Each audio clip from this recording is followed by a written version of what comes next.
Bonjour à tous, aujourd'hui nous sommes donc le lundi 8 juillet 2024. Je vais faire une vidéo pour donner mon point de vue sur les élections, les résultats des élections, le second tour des élections des députés en France. Le second tour donc, qui a eu lieu le dimanche hier, dimanche 7 juillet 2024. Donc bien auparavant, je vais d'abord vous montrer ça, comme je fais d'habitude, un petit extrait, pour vous dire bienvenue en Macronie, bienvenue dans une pseudo-démocratie. Hein. Regardez ça. Vous avez entendu parler des coups de pression qu'a reçu Babette de Rosière. C'est une cuisinière, mais aussi elle a candidaté pour la 7e circonscription des Yvelines et les 3e, juste derrière la Macronie, et devant c'est Monsieur Rousseau, hein, du Front Populaire. Donc elle a reçu un coup de fil dimanche dernier, vers minuit, hein, on ne se gêne pas, du chef du cabinet de Gabriel Attal, lui stipulant qu'il fallait qu'elle se couche, qu'elle se désiste. Donc l'a envoyé dans les roses, et 2 heures après, qui c'est qui l'a appelé? C'est carrément le conseiller de Macron, Thierry Solaire, qui lui a fait comprendre que si elle se couchait, elle aurait un poste de ministre en Guadeloupe, ou préfète, comme elle veut, c'est elle qui choisit. Donc elle a enregistré la conversation, elle a fait un tweet à ce propos, et juste pour vous dire, elle devait donc se coucher devant donc une macroniste qui s'appelle Nadia Hay. Je vous ai mis sa photo. Et en échange, on lui propose donc un poste de ministre. Vous voyez comment ils font la Macronie? C'est la mafia. Donc c'est pas la peine qu'on aille voter, puisqu'ils font leur tambouille, hein, leur petite salade entre eux. Donc je me demande ce qu'on a promis aux 130 élifistes qui se sont désistés mardi. On se fout de notre gueule, ils n'ont rien à cirer de nos votes finalement, puisque beaucoup se sont désistés. C'est comme si on crachait la gueule des votants, des gens qui ont voté pour eux. C'est exactement ça. Donc je ne sais pas ce que vous en pensez. Écoutez ce que dit Babette de Rosière chez Sud Radio, Berkoff, hein, et dites-moi un peu ce que vous en pensez. Laissez-moi un commentaire. C'est extraordinaire, on vous dit, allez, désiste-toi, et puis tu ne t'inquiètes pas, tu auras un poste, voilà. Tu seras casé, quoi, c'est ça. Et en plus, ce matin, sans te couper, j'entends Attal qui dit que c'est un mensonge. Mais moi, ce que je ferai, s'il continue comme ça, je vais mettre en ligne la vidéo. Je mettrai en ligne pour que tout le peuple se rende compte comment ils ont essayé de me faire comprendre que l'herbe est plus verte ailleurs. Alors que Macron a plombé la France. Hein? C'est un monsieur qui a fait que il n'a rien fait du tout, il se prenait pour Jupiter, avec sa parole pas suffisante, mais non, les Français ne sont pas si difficiles que ça. Non, tu te permets de me démarcher en pleine nuit pour me dire, voici, tu te désignes, on te donne un poste de président, on te donne un poste de ministre, c'est de la corruption qu'on appelle ça. Et ça, on dire à la radio ce matin que c'est pas vrai, et bien s'il continue comme ça, moi je mettrai l'enregistrement en ligne. Voilà, bon. Donc, ce qu'on appelle la République bananière, hein. Évidemment.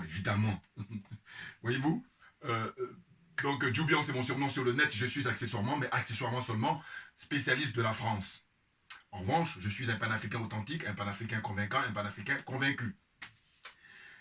Écoutez, comme j'ai toujours dit, bon, je vis dans ce pays, hein, ça fait quoi, 42 ans au mois d'août, ça fera le mois prochain, par exemple, 42 ans. Bon, donc je ne peux pas faire abstraction de ce qui se passe ici. C'est ce que j'explique aux frères qui ont tendance, en fait, c'est même pas... C'est des trolls, voilà, je pense à mon avis. Parce que, voilà, ils sont là pour juste...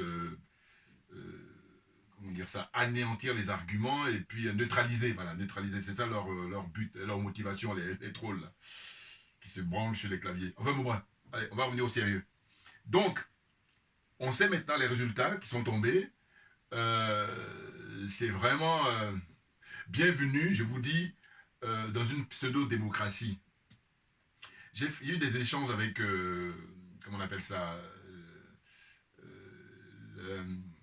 l'attaché de presse d'une grande vedette, une grande star.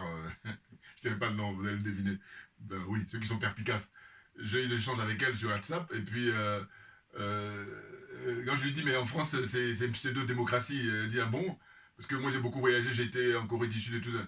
Mais j'ai dit, mais attendez, il faut comparer ce qui est comparable. Voilà. Hein? Moi, je compare la France avec les pays qui ont la même expérience démocratique. Or, ils ne font pas ça très souvent. Ils vont comparer avec les pays qui n'ont pas la même expérience. Il faut comparer. Voilà, ce que je lui ai dit dans l'échange, je lui ai dit, il faut comparer ce qui est comparable. C'est ça. Là, ça ressemble à quelque chose. Autrement, si tu compares avec quelque chose qui n'est pas comparable, donc ça n'a pas de sens. Voilà. En tout cas, si on se veut honnête, C'est ce qu'on doit faire, comparer ce qui est comparable. Donc je compare la France avec la Grande-Bretagne, avec l'Allemagne, hein, avec, vous voyez, et puis on va même aller avec l'Espagne, sachant qu'il y a plus de démocratie en Espagne, selon moi, comparativement à la France. Il y a plus de démocratie en Italie, comparativement à la France. Il y a plus de démocratie au Portugal, comparativement à la France. Voyez-vous? Maintenant, si on essaie de monter, hein, si on va un peu plus haut, ben, on trouve, c'est le jour et la nuit. Hein. Là-bas, c'est le jour pour la démocratie, hein, le jeu démocratique, et puis la France, c'est la nuit.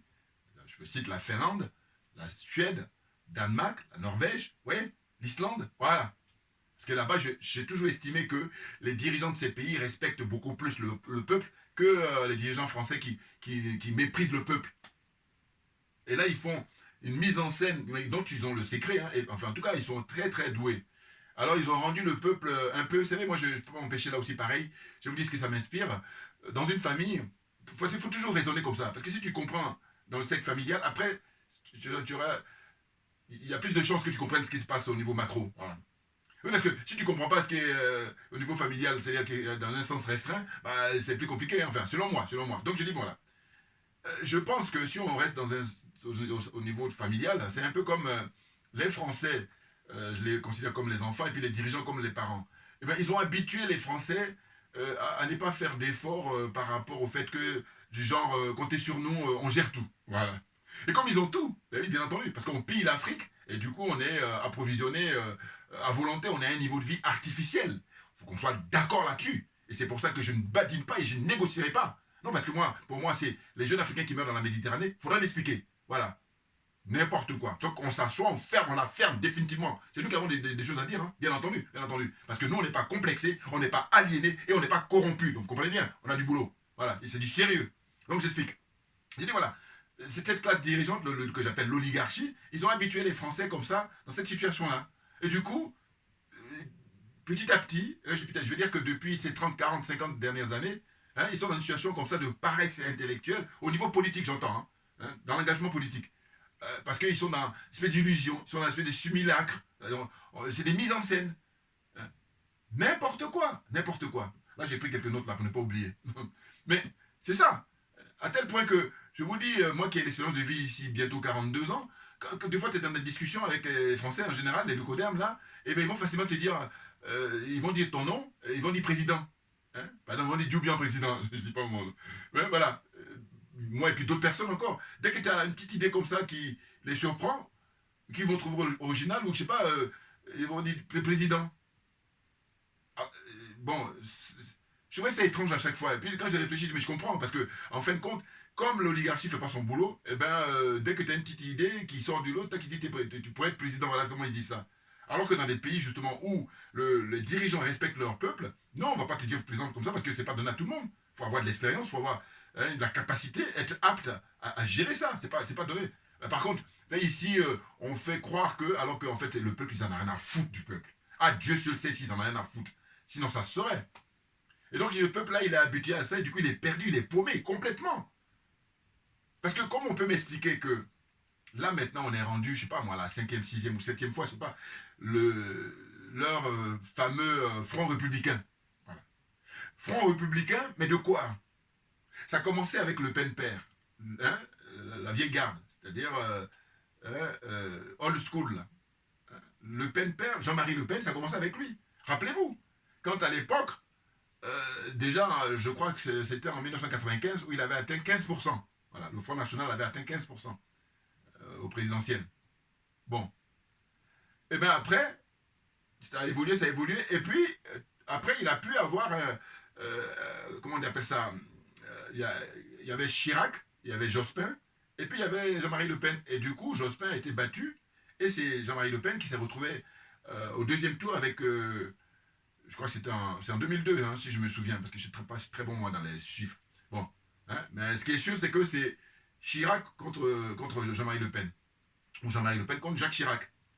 Et donc, qu'est-ce qu'ils ont fait? Comme d'habitude, eh ben, c'est là où la première fois, hein, si j'ai de bons souvenirs, ils disent, bon voilà, Front républicain, parce que Jean-Marie Le Pen, c'est un fasciste, c'est un nazi, tout ce que vous voulez. Voilà. Donc, il ne faut pas voter pour les gens comme ça. Alors, le peuple, il tombe dans le piège, il vote, et puis après, qu'est-ce qu'on donne? Qu'est-ce que ça donne? Vous voyez, 2002, si je me souviens, hein. On a en 2024, Ça veut dire quoi? Ça veut dire que ça fait 22 ans. Et entre-temps, il y a eu des échéances. Et maintenant, après le père, c'est la fille.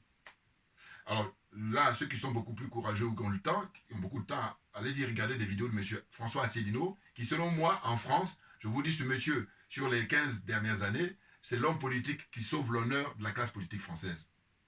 C'est ainsi que je me dis, bon, si jamais un jour il a l'occasion d'avoir un mandat, alors qu'il le mérite largement, Dieu seul sait, pourvu qu'il n'y ait pas de magouille, pourvu qu'il y ait de la transparence, pourvu qu'on lui donne l'occasion, le même nombre d'heures d'écoute à la radio, à la télévision que les autres. Voilà. Parce que sur Internet, il est le numéro 1, au point de vue fréquentation de ces vidéos qu'il fait. UPR TV, là. Bon.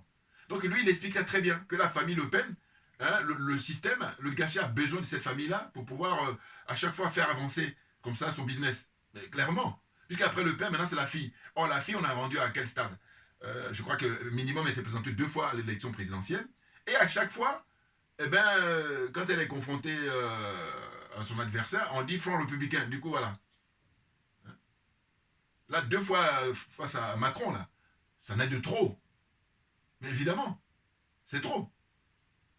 Or là, ce qu'ils sont en train de convenir, c'est qu'en 2027, ils vont faire le même scénario qu'ils viennent de faire là, le 7 juillet 2024. À savoir que le système français, c'est un système hypocrite. Il faut se dire les choses. Parce que regardez, en Angleterre, alors on me dira comme dans tous les systèmes, il y a avantages et inconvénients. Mais sauf que là, c'est flagrant, là, ce que j'appelle être pris la main dans le sac. Pourquoi? Parce que regardez, le Front National est arrivé en tête au premier tour. Or, si c'était en Angleterre, en Grande-Bretagne, vous savez, voilà, les travaillistes, ça y est, là, ils ont repris le pouvoir. Parce qu'auparavant, depuis 14 ans, c'était les conservateurs. Bon. Et bien, là, s'il y avait le même système, eh ben, le Front National allait rafler plus de 400 sièges sur les 577, par exemple. Là, pour le coup, s'il y a un seul tour comme aux européennes, bon, mais il n'y a pas de magouille. Ou du moins, beaucoup moins, évidemment. Or là, le système qui consiste à dire premier tour, et puis deuxième tour, regardez, comment... C'est ce que j'appelle du bon sens. Au premier tour, le Front National arrive en tête. Mais à la rigueur, au deuxième, il pourrait être en deuxième, mais pas en troisième. Et sachant qu'il y a eu beaucoup de magouilles. Hein. Là, par exemple, cette dame-là, dont on parlait, Madame Babette de Rosiers, elle est d'origine antillaise. Bon, elle est très connue. Hein. Bon, parce qu'elle s'est fait connaître par rapport à la gastronomie. C'est une grande chef, une cuisinière. Bon, elle a fait plein d'émissions de télévision. Et puis, récemment, elle a été cooptée par Valérie... comment on appelle ça, président de région Île-de-France, là, Valérie, comment elle s'appelle, ancienne ministre de Sarkozy, elle est présidente de région, j'oublie, bon, en tout cas, c'est elle qui l'a appelé, qui lui a dit, voilà, viens dans mon équipe, et puis là, je crois qu'elle est conseillère régionale, voilà, conseillère régionale Île-de-France, bon. Et là, pour les députés, elle s'est présentée là pour l'élection législative, et puis, le problème, c'est que, visiblement, dans les Yvelines où elle se présentait, hein, eh ben, comment dire ça, il y a eu 2 appels, hein, très tard le soir on l'appelle pour l'intimider, enfin en tout cas pour lui dire, retire ta candidature pour favoriser celui de, je sais pas, Macron. Donc on dit c'est d'abord Attal, le premier ministre, son conseiller qui l'appelle, et ensuite c'est maintenant le conseiller de Macron lui-même qui appelle, parce que ça n'a pas marché. En pleine nuit, vous dites oui, ce serait bien que tu retires ta candidature pour favoriser Macron, son candidat, dans les Yvelines. Vous vous rendez compte? Elle s'appelle Babette de Rosières. C'est une dame, je vous dis, qui est très connue parce que longtemps, elle faisait des émissions culinaires. Là. Voilà. Oh là là là. Mais bon, ça, c'est un exemple parmi tant d'autres. Hein. Attention. Hein.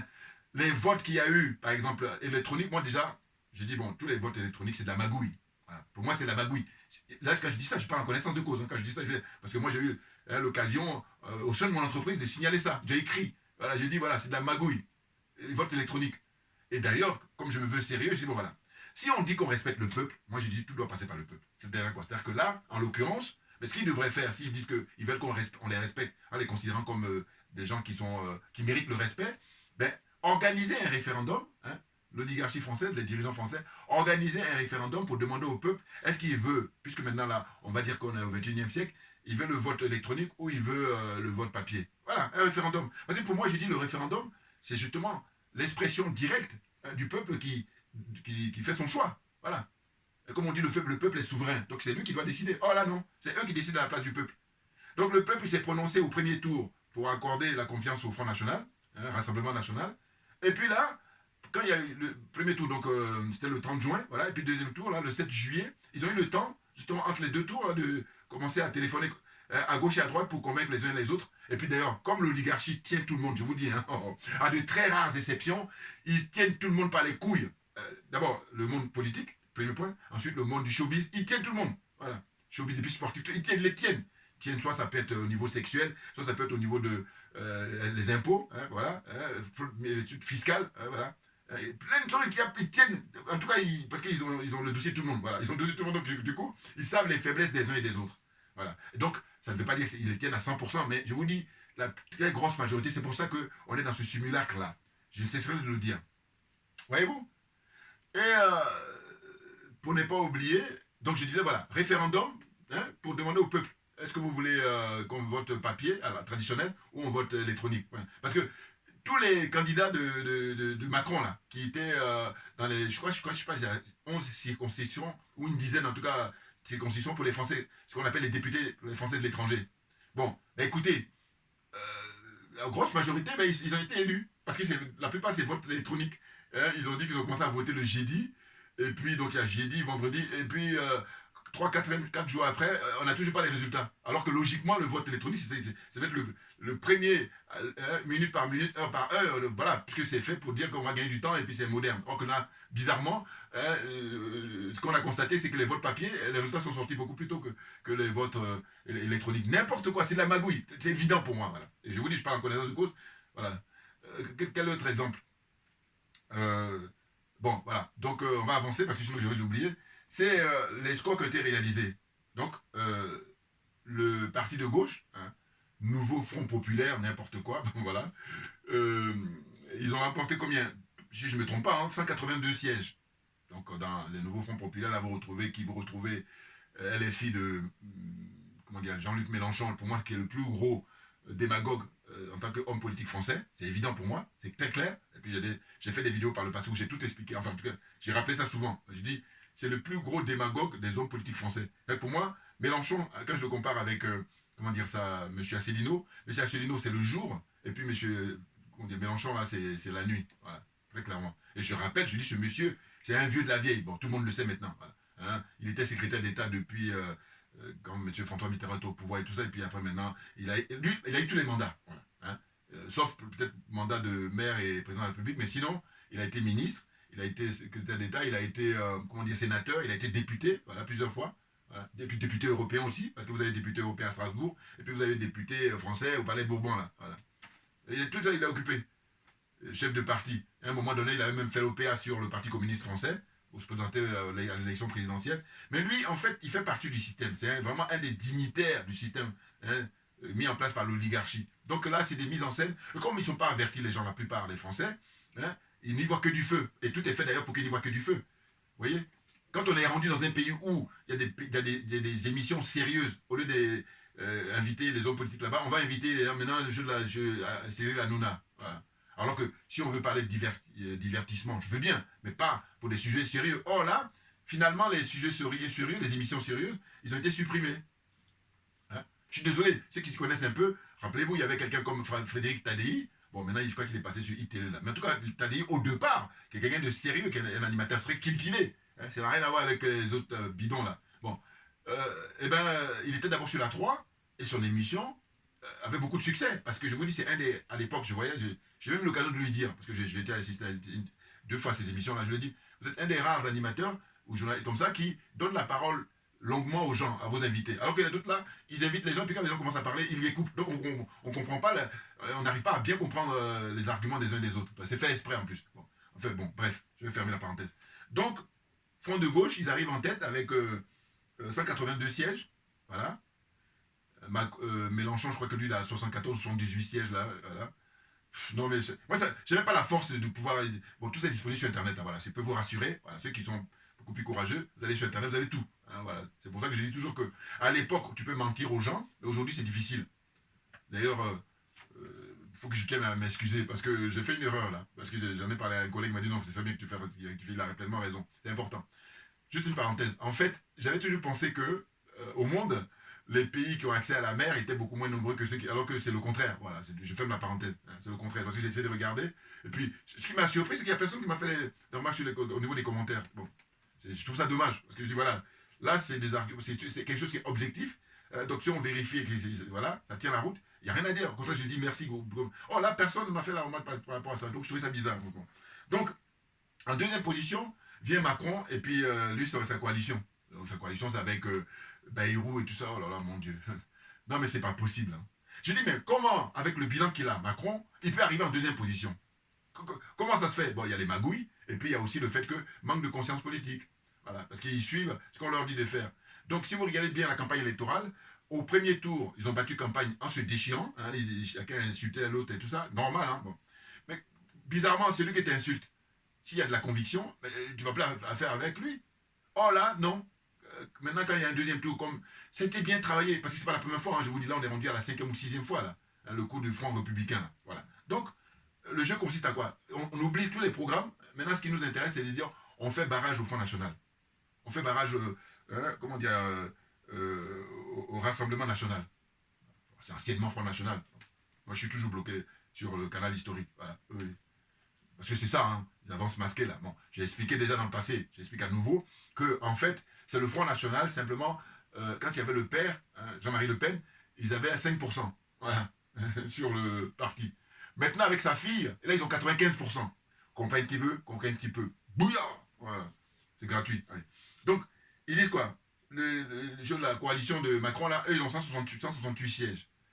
Mais on observe que la plupart des ministres de Macron, ils ont gagné. La première ministre, Isabelle Bon, là, elle, avec plein des 49-3 qu'elle a fait là, hein, elle a mis en œuvre, plus d'une vingtaine, eh bien, normalement, elle devait être éliminée. Eh bien, non. Elle a pu bénéficier justement de ce fameux front républicain. Mais là, on méprise le peuple. On insulte l'intelligence du peuple français. C'est clair, là. Ce qui me fatigue, c'est ceux qui croient avoir compris et qu'ils n'ont rien compris. Et quand c'est dire, tais-toi, ferme-la, assieds-toi et prends des notes. Parce que c'est une question de domaine. C'est tout. Pourquoi tu perds le temps des gens? Fais bon. C'est toujours le problème de l'orgueil des gens. Mais moi, j'ai pas le temps. Ah, non. Moi, quand quelqu'un, je sais qu'il est bon dans le domaine, moi, puis je prends des notes. Voilà. C'est pour ça que, vous voyez, quand je dis souvent, essaie de prendre des notes, parce que je dis non. Puis il y a des gens qui sont de mauvaise foi. Donc, voilà, c'est fatigant. Fait bon. Donc, il y a des domaines. Tu t'es bon, t'es pas bon, moi, arrête. Parce que, en plus, tous les jours, on dit comme on dit toujours, on apprend tous les jours, très clairement. Donc, le Rassemblement National, Front National, eux, ils ont obtenu que 143 sièges. Ils sont troisième. Comment Macron, avec le bilan qu'il a, comment il peut arriver en deuxième? Macron, il ne peut même pas être dans les 5 premiers, voilà. Normalement, hein, normalement. Mais tout est fait. Et d'ailleurs, c'est la raison pour laquelle il a été à l'aise pour organiser les élections, alors qu'il est... Enfin, oui, pour dire aux Français, vous allez aller aux urnes, quand on a donné les résultats des européennes. Alors que la plupart des autres pays européens, ils ont dit, mais non, c'est pas nécessaire. Et puis, même quand on regarde la Constitution française, rien ne lui oblige. Mais comme eux, ils sont sûrs d'eux, ils savaient que ils allaient retomber sur leurs pieds. Et c'est pour ça qu'ils font ça. Donc c'est du bon sens. Hein. Voilà. C'est clair.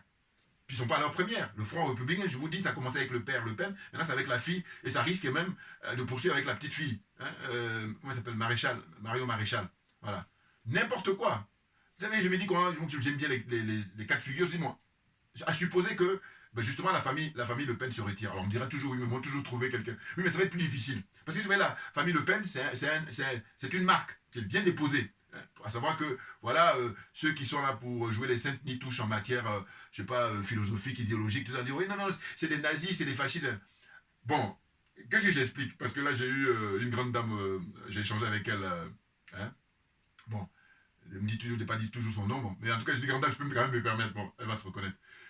Parce que, elle dit, voilà, comment il s'appelle il va pas pouvoir la ramener à la Salle Ouattara parce qu'il va y avoir comment ça s'appelle, Mélenchon, ça serait plus son ami Macron. J'ai dit non madame, faut pas se tromper.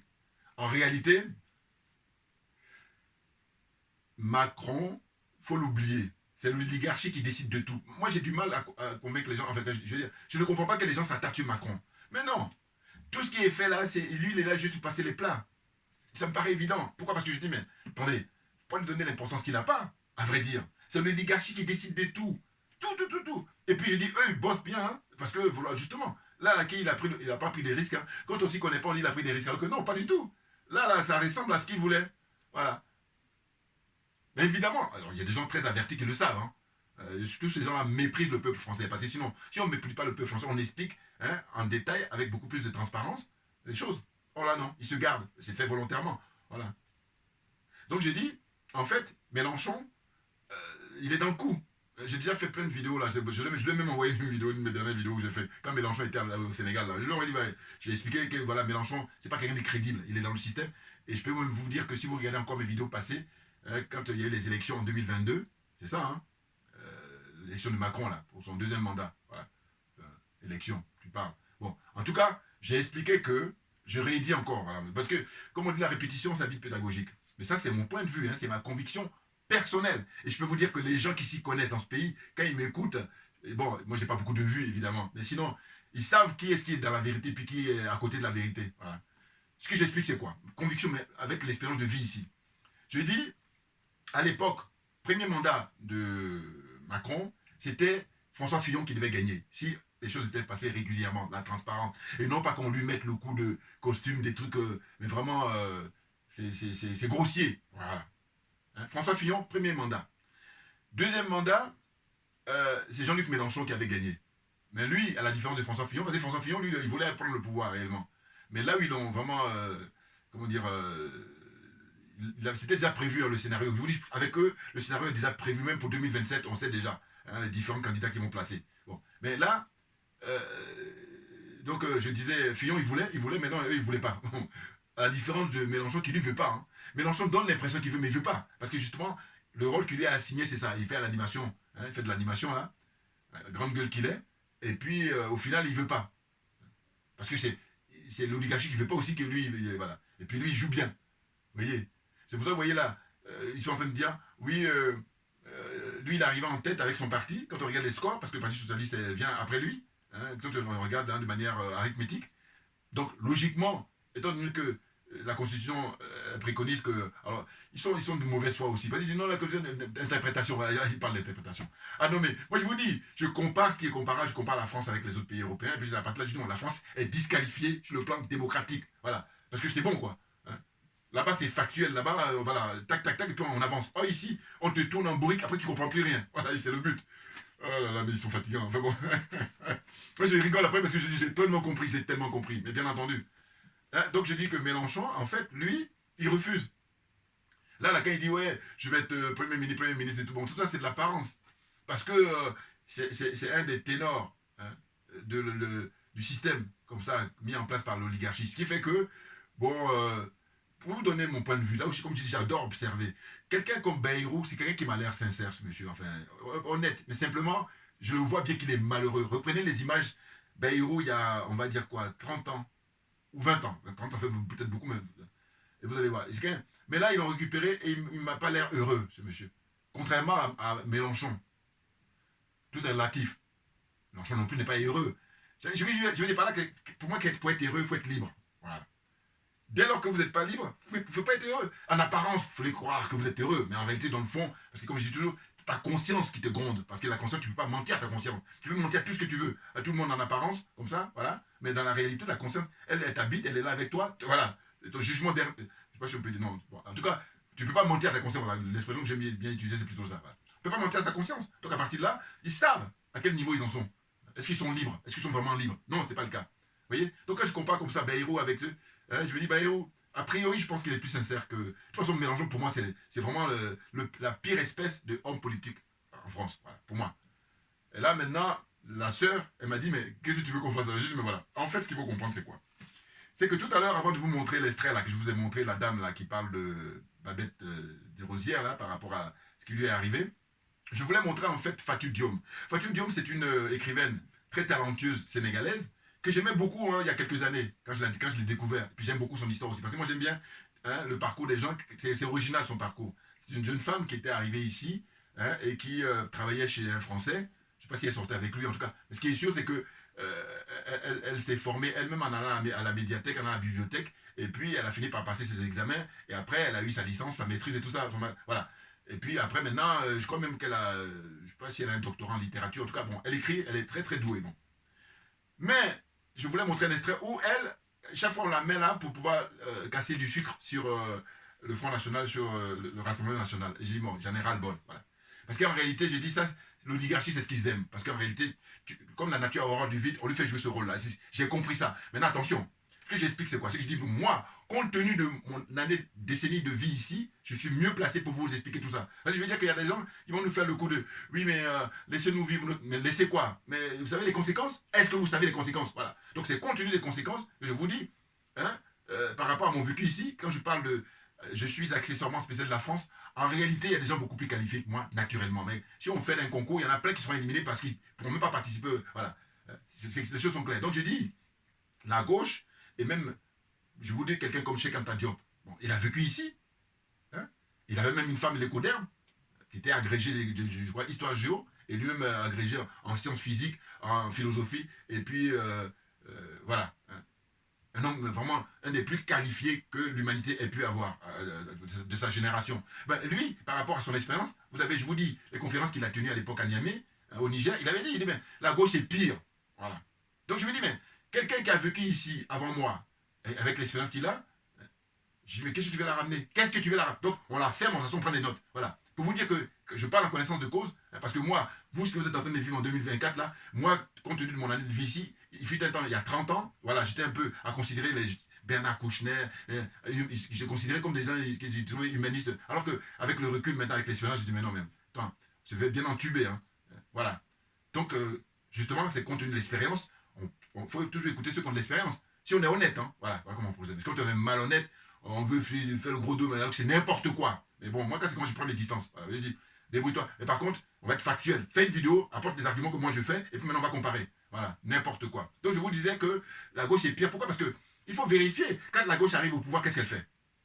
Voilà, pour répondre à la sœur. Parce qu'elle m'a demandé qu'est-ce qu'on va faire là. La gauche, parce que la gauche a eu l'expérience du pouvoir en France, hein. François Mitterrand. Bon, il était un homme de droite, mais qui est venu sur l'étiquette de gauche. Voilà, il a été élu. À l'époque, rappelez-vous, c'était associé avec Georges Marchais, les communistes là. Ils ont fait ce qu'ils appellent l'union de la gauche. Voilà, en 1981. Donc, Mitterrand, quand il arrive au pouvoir, il faut faire le bilan maintenant. Qu'est-ce que ça nous a rapporté, nous, les Africains? Qu'est-ce que ça a apporté à l'Afrique? Ce que ça a apporté à l'Afrique, c'est le système de la France-Afrique qui s'est renforcé, mais à mort. Mais oui, avec l'assassinat des différents dirigeants africains. Et le plus illustre, Thomas Isidore Noël Sankara. Voilà. Et puis quand, qui vient encore là? Récemment, c'est François Hollande. Toujours pareil, des gens de droite qui disent qu'ils sont de gauche. D'accord. En tout cas, ils ont été élus sur l'étiquette socialiste. Socialiste donc gauche. Eh bien, pareil, prenez le bilan comment il s'appelle, François Hollande, et dites-moi, qu'est-ce qu'il a apporté pour l'Afrique? Il a été au contraire avec les histoires des terroristes là, au Sahel, et puis on arrive, et puis il a même dit dans des interviews que c'était le plus beau jour de sa vie, machin. Bon, si vous voulez, je la fais court, hein. Je la fais court, voilà, parce qu'il y a tellement de choses à raconter. Donc c'est bon, c'est fatigant. Donc je dis, regardez, à l'Assemblée nationale, j'ai même fait une vidéo là-dessus, au Parlement français, hein, Assemblée nationale française, Palais Bourbon. Il y a une fresque géante, j'ai fait une vidéo spéciale là-dessus, donc vous regardez mes anciennes vidéos, vous allez voir. Où là, on se moque, on humilie l'homme noir par rapport à grosses lèvres. Voilà. Il y a une fresque qui est faite comme ça. Je ne sais pas si l'artiste à l'époque, je ne sais pas si il était un grec ou je ne sais pas. Bon, en tout cas, peu importe. Et ça, jusqu'à aujourd'hui, au moment où je parle, c'est exposé. Donc ça veut dire que, compte tenu de l'immensité, c'est immense, hein. Vraiment, quand on passe, il faut se fermer les yeux pour ne pas voir. Voilà. Eh bien, comment ça se fait que ces gens qui se disent militants des droits de l'homme, militants de respect de chacun, pourquoi cette fresque-là, elle perdure? Alors évidemment, dans les députés à l'Assemblée nationale, il y a plein de frères et sœurs qui sont d'origine africaine, caribéenne, tout ça. Mais parce que ces gens-là, je vous dis ce qui les préoccupe, c'est le matériel, ils sont cupides, c'est tout. Parce que si tu es vraiment pour les convictions, tu dis, bon écoutez, moi, rien que ça, j'enlève mon écharpe, je ne suis plus là-dedans. Mais ils ne peuvent pas. Voilà. Donc j'ai cassé correctement. Ferme-la, assieds-toi et prends des notes. Mais oui, parce que le domaine dans lequel là, je reviens toujours au domaine, parce qu'on n'est pas ailleurs. Voilà. Moi, je vous dis, je ne peux pas faire le malin, par exemple, s'il s'agit d'aller en chirurgie, je n'ai pas été formé pour. Si j'allais d'aller, vous voyez ce que je veux dire, construire, comment dire, un architecte, voilà. Mais là, la chose publique, pour gérer le bien commun, ça c'est mon dada. Et je dis ceux qui ne sont pas aptes, qui n'ont pas l'aptitude, venez pas faire de l'escroquerie morale dans un premier temps, et ensuite de l'escroquerie matérielle. Mon point, il est là, hein, c'est ça. Donc il y a des gens qui sont qualifiés, quand j'observe, que c'est le cas, je dis non, il n'y a rien à dire. Mais autrement, c'est pas le cas. Dégage, fous le camp, pas faire autre chose. Voilà. Donc je disais, vous voyez, la gauche là, pourquoi cette fresque-là, alors que ça c'est un exemple parmi tant d'autres, hein, il y en a plein encore, mais quelle est la position de la gauche par rapport au système de la France-Afrique qui perdure? Faut des exemples comme ça sont à multiples. Alors je sais très souvent que ce qui se passe, c'est qu'ils vont dire oui, mais la gauche c'est mieux parce qu'ici, Non mais n'importe quoi, il faut passer ce cap-là. C'est pour ça que je vous explique, je dis que moi, compte tenu de mon vécu ici, c'est pour ça que j'ai ces réactions-là, et je le dis en disant que quelqu'un qui était avant moi, comme Cheikh Anta Diop, qui lui, dans les années 50, était ici, voilà ce qu'il dit quand j'écoute ces conférences. Ça renforce encore ce que je suis en train de confirmer là. Donc voilà, vous devez faire de même, pourquoi vous ne pouvez pas faire de même? Voilà. Alors vous voulez jouer individuel, mais très souvent c'est ça, voilà la chute. Et oui, et notre problème, il est là. C'est que les gens, ils sont là pour leur nombril. C'est-à-dire que, voilà, moi j'ai mon petit confort, on me fout la paix, donc, non mais ferme-la. Hein. L'homme noir, ce qu'il subit, justement, compte tenu de tout ça. Moi, mon combat, c'est ça. C'est dire, écoutez, dans les autres ethnies, on respecte, on fait de manière à ce qu'il y ait même, il y en a d'autres, on touche juste un cheveu, on arrête tout, tramway, tout ce que voilà. Voilà. Et là, on voit, et puis il y en a plein, la corruption, l'aliénation. Voilà, ben toujours, on peut pas encore, c'est incontournable, hein. Ceci explique cela. Donc c'est l'aliénation, c'est le complexe, c'est la corruption. Donc corruption morale et corruption matérielle. Ça fait que eux, les miettes là qu'ils ont, voilà, ils se contentent, et puis maintenant ils sont contents, ils sont même indifférents. C'est parce qu'ils n'ont pas la force. J'ai dit, bon, que tu n'aies pas la force, c'est une chose. Mais dans ce cas-là, ferme-la, et puis dégage, mets-toi, éloigne-toi. Parce qu'il ne faut pas perdre notre temps. Parce que nous, là, on est concentrés, et Dieu seul sait si on a du boulot. C'est ça dont il s'agit. Donc tu es corrompu, là, donc tu as amené pour m'emmerder. Voilà, c'est ça. N'importe quoi. Enfin bon, bref. Donc, j'espère me faire comprendre là. Hein. Donc, j'ai dit la gauche, il faut faire le bilan. Pourquoi la gauche est là, hein, il y a des groupes parlementaires qui existent, hein, pour le franc CFA, pour les bases militaires françaises. Ils font quoi? Qu'est-ce qu'ils ont? Ils ont mis comme projet de loi, comme proposition de loi, hein, en tant que parlementaire, c'est proposition de loi, voilà. Qu'est-ce qu'ils ont mis pour justement qu'on en finisse avec ça? Et que j'ai dit que normalement, c'est à l'époque, la France qui a décidé d'imposer cette monnaie-là, et bien c'est à la France de faire la même démarche. Et quand je dis ça, je dis comme je me veux honnête intellectuellement, je le dis avec aisance, je le dis avec plaisir, sans gêne. Mais ceux qui sont malhonnêtes, ceux qui sont, comment dire ça, aliénés, qui sont complexés, qui sont corrompus, eux, ils vont rentrer dans des masturbations intellectuelles en disant, oui, bon, mais il va falloir faire... Il n'y a rien à faire. Il faut dire à la France, écoutez, monsieur, pourquoi vous aujourd'hui vous demandez à ce que les pays africains... Non, ils n'ont rien à faire, parce qu'à l'époque, quand vous avez mis en place ces monnaies-là, quand vous avez mis en place, c'est vous qui avez décidé unilatéralement. Donc à partir de là, décidez unilatéralement de mettre fin à cette monnaie-là. Maintenant, quand je dis ça, il se trouve qu'il y a le colonel Assimi Goïta au Mali, ils sont au boulot.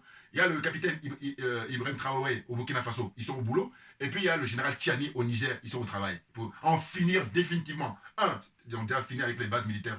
Maintenant, c'est le franc CFA qui va tomber là bientôt. Mais bien entendu, ils n'ont pas voulu l'annoncer là quand ils ont eu leur sommet là, le dimanche, samedi plutôt, samedi 6, parce que dimanche c'était la réunion des Zozos là. Hein? Donc samedi 6, hein, à Niamey au Niger, voilà, les prémices. Voilà. Quand ils disent qu'ils ont créé une banque et tout ça là, mais en fait c'est le prémisse du franc CFA là, qui va tomber. Et si le franc CFA tombe, c'est fini le système français, on en aura terminé avec le système de la France-Afrique. Attention, le système de la France-Afrique ne tient sur deux trucs hyper importants. D'une part les bases militaires et d'autre part le franc CFA. Voilà. Ils ont fini déjà avec les bases militaires, maintenant il reste le franc CFA. Et une fois que ça a tombé, c'est fini. Voilà. Maintenant, moi j'ai dit atterrissage. Voilà. Que vous ayez les pieds sur terre pour qu'on puisse parler. Parce que pour l'instant, là, depuis des décennies, depuis fort longtemps, vous êtes là à planer. Voilà. Ah, moi, je veux que les gens atterrissent pour qu'on se dise les vérités. Rien que la vérité. Voilà. Donc, l'histoire de la gauche, je dis, il faut arrêter avec ça. Arrêtez avec ça. Et puis, en plus, il y a Internet, il y a tout à votre disposition. Essayez de vous, à défaut de lire, parce que lire, ça demande de la concentration, mais au moins, regardez les conférences, regardez les interviews des gens qualifiés, et vous allez voir, tout est expliqué. Par exemple, voyez. Donc je dis, c'est bonnet blanc, blanc bonnet, la gauche et la droite, quand il s'agit de parler de la politique africaine. Voilà, c'est ça mon problème, qui suis d'origine africaine. Mais oui, oui.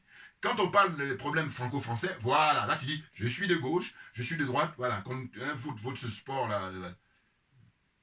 Pas comme le frère Bassirou là, qui dit les panafricains de gauche. Non mais vous vous rendez compte, en fait, c'est le degré d'aliénation. C'est-à-dire qu'en apparence, ils font le malin, mais en fait, ils sont aliénés. Mais pour moi, ça me paraît... Mais dire que c'est évident, bon, il faut un autre mot. Voilà. Mais clairement, parce que je dis, j'ai pas le souvenir où nos pères, ceux qui ont créé le panafricanisme, il y a un qui a dit je suis panafricain de gauche ou je suis panafricain de droite. J'ai jamais vu. Il disait à chaque fois je suis panafricain. Voyez-vous, je vais vous montrer, bon, peut-être j'ai pas le temps, hein, mais je vais montrer un bouquin du panafricain vraiment fondamental. J'allais nommer le président ghanéen, Kwame Nkrumah, voilà. Nkrumah qui, lui, à son époque, parlait de Africa Unite. Il dit, tant que l'Afrique n'est pas unie, il ne faut pas compter qu'on va devenir numéro 1. Donc, la préalable, c'est l'union. Voilà. Évidemment. Parce que ça, c'est l'ordre naturel des choses. Voyez-vous? Donc, j'ai dit que là, il faut arrêter. Hein? J'ai vu aussi une vidéo de Liliane Thuram, mais c'est pareil. Parce que j'ai dit, bon, voilà. Vous savez quoi? On vous donne là le micro, tout ça, parce que ça fait partie du jeu pour que vous donniez l'impression... Mais ça fait longtemps que ça dure. Moi, mon point, il est là. Hein. Ah bah oui, c'est tout. Mon point, il est là. À un moment donné, bilan. Au bout de 5 ans, au bout de 10 ans, on fait le bilan. Puis on va savoir qu'est-ce qui s'est passé. Qu'est-ce qu'il en est. Et je vous dis souvent qu'ils vont faire des bilans dans plein de domaines, et puis il y a des domaines, ils ne vont pas en faire. Mais parce qu'ils ne sont pas maso. Mais c'est à nous maintenant de rappeler ça. Si on se veut honnête. Mais oui, c'est ça. Les gens font le bilan. On ne va pas continuer à faire les mêmes gesticulations. Je suis indigné. Non. Ce que j'encourage sur la Lilian Thuram, en l'occurrence, parce que lui aussi, pareil, il est à gauche, machin. Va au Mali, là, maintenant, là. Va au Burkina, et puis va, comment on appelle ça, au Niger. Voilà, prends le micro, puis tu dis, voilà, moi j'apporte mon soutien, parce que je suis un militant et je veux que l'Afrique s'en sorte. Voilà, allez-y. Fatou Diom, pareil. Hein? Allez-y là-bas au Mali, au Niger et au Burkina. Tous les gens connus, là, je vous attends là-bas. Sinon, si vous n'avez pas ce courage-là, je dis fermez-la, mais fermez-la définitivement. Et puis je vous dis comme là, parce que toujours pareil, c'est des lâches. Et j'ai dit, on a les images, hein. Chacun doit montrer qu'est-ce qu'il a pris comme risque. Ah oui, c'est de ça dont il s'agit. Hein. Qu'est-ce que tu as pris comme risque? Voilà. Parce que c'est trop facile. Vous connaissez hein, l'histoire de la guerre. Pendant la guerre, il y a beaucoup moins de résistants. Quand la guerre est terminée, il y a plein de... Comment on appelle ça? Plein de résistants. Alors qu'ils étaient collabos. Donc le moment va venir là où on va tondre les gens là. Non mais parce que c'est bon, c'est fatigant, c'est trop facile. Voilà. C'est des gens qui prennent les risques. Ils sont connus. Hein. Ils n'ont pas la même existence. Le stress, plein de trucs et tout. Alors on dira toujours, oui, mais on n'aura pas de... Non, mais parce que c'est des gens dignes. Ah ben oui, alors que vous êtes indigne. Parce que vous, c'est le matériel qui vous préoccupe, qui vous intéresse. C'est ça votre problème. C'est tout. Si on enlève le matériel, vous en êtes où? Donc c'est à cause de préserver vos miettes là, c'est pour ça que vous êtes là à faire de l'animation. Non, non, non, non. Hein, y en a marre. Il y en a marre. On en finit avec ça maintenant. On a assez bavardé sur l'histoire de je suis indigné. Non, non, non, non. Il faut se dire, bon, toi tu es de droite. Tu annonces la couleur qui est claire. Hein, voilà, là je sais sur quel pied danser. Toi tu es de gauche, tu passes ton temps. Hein. Vous savez, pour terminer, je vais donner l'exemple de l'humour qu'a fait Jean-Marie Bigard. Jean-Marie Bigard, c'est un humoriste très connu en France. Et en fait, à l'époque, il a choqué à l'Assemblée nationale. Je me rappelle toujours de ça, parce que Jacques Lang avait même pris le micro pour interpeller, où il y avait des députés. Parce qu'il avait fait un sketch où il a, justement dans son sketch, il parlait quelle est la différence entre la gauche et la droite. Bouillard, bon là je vous laisse regarder maintenant. Hein, allez-y sur YouTube, tapez Jean-Marie Bigard, hein, sketch, la différence entre la gauche et la droite, vous allez voir. C'est très intéressant, c'est très, très drôle. Voilà. Bon, parce que je ne vais pas l'éterniser là-dessus non plus. Voilà. Maintenant, dans ce que j'ai pris comme note, rapidement, parce que sinon je vais faire des minutes et des minutes. Donc j'expliquais que l'histoire de dire le front, comment il dit ça, le front républicain, voilà, le front républicain. Mais j'ai dit, mais c'est choquant, pourquoi? Mais parce que finalement, les électeurs, c'est pas leur conviction qui marche là. Là, c'est vraiment, vous savez, on dit la France, il y a quelqu'un qui a trouvé le terme que je trouve très intéressant. Il a dit, les Français, c'est l'association de moutons et de pigeons. Donc ça fait les moujons. Voilà. Très clairement, hein, là, pendant les Gilets jaunes, là, le mouvement des Gilets jaunes que j'ai appris ça, j'ai vu ça sur Internet. Ah oui, c'est caractérisé là. Là, on a l'exemple là. Les moujons, association de pigeons et de moutons. Voilà. Ils suivent comme ça, puis. Enfin bon. Donc, moi, toujours, je vous dis, quand je regarde l'actualité, une situation, ça m'inspire toujours quelque chose. Je me dis, mais le Front National ou le Rassemblement National, mais ils gèrent des villes en France, et pas des moindres. Hein? Par exemple, la ville de Perpignan, elle est gérée par un maire, l'ancien compagnon de Marine Le Pen, par exemple, Alliot, hein? Lui, Alliot, il s'appelle. Alors, il gère ça là-bas. Et Perpignan, ben, écoutez, c'est quand même une ville de 100 000 habitants. C'est pas n'importe quelle ville. Enfin, je veux dire, c'est quand même une commune importante. Et bien, c'est géré par le Front National. Est-ce que là-bas, les gens sont morts? Question. Il n'y a pas que ça. Il y a d'autres villes. Je les ai énumérées exprès. À ça, je pense à chaque fois. Me dire, bon, quand ils parlent de Front républicain, là, bon, donc, ces communes là où ils sont gérés, mais pourquoi ils existent alors? Parce que moi, deux choses l'une. Si on estime qu'ils ne sont pas républicains, mais ils n'ont pas le droit d'avoir des mandats, ou encore moins pour aller prendre des communes. Donc c'est l'hypocrisie, mais à un niveau, mais là pour le coup je dis, il n'y a pas de classement pour vous, vous savez que vous avez un prix d'honneur, voilà, d'hypocrisie.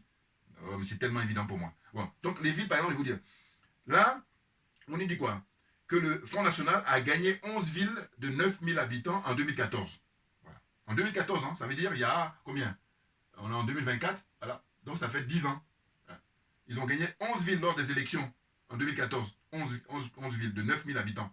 Mais c'est énorme, ce n'est pas des villages. 9000 habitants. Enfin bon.